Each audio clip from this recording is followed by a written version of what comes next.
Today I will explain you guys every part of the new update in the strongest battleground. First off, let's talk about Tatsumaki. She is now a free character, and she got a new ult move.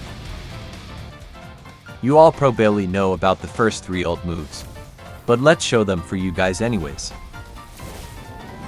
First we have a measure that hits a large area and deal around 50% DMG to the player or players.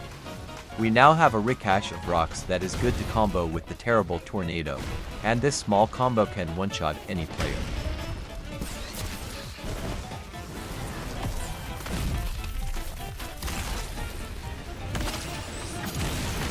So those are the first 3 ult moves from Tatsumaki. Let's now see what the new ult move is.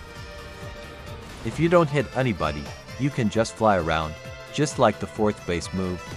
Let's see what happens when you hit somebody with it.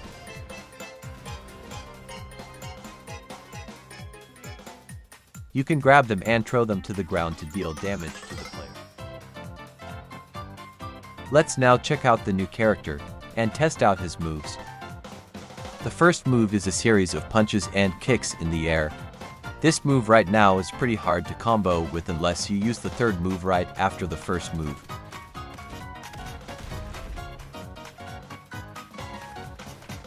The second move can do loads of damage, but since I'm new to this character it was pretty hard to hit.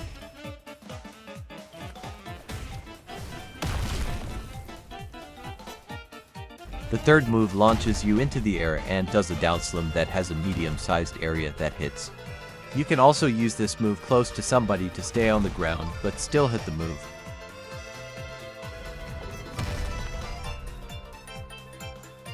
The owner also added finishers to down slams, and at the moment all of the characters have the same animation for it, but this might change in the future just like wall combos. There are 50 more emotes that you can get in the new update. There are new accessories and new auras. Let's look at them all.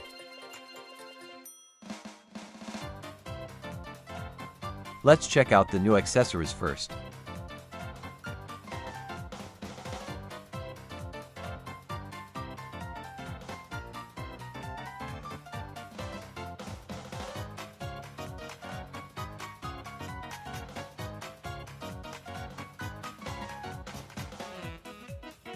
This leg iron is my favorite new accessory, since it has actual physics and can move around.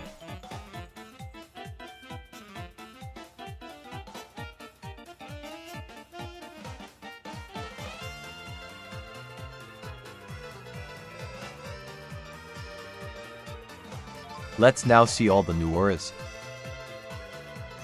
This one stinks, literally.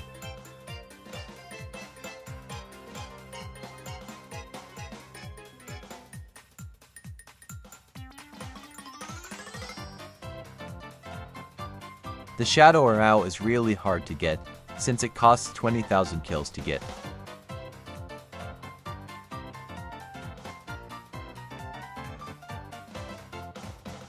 That was the update. I'll upload another video when the new update drops.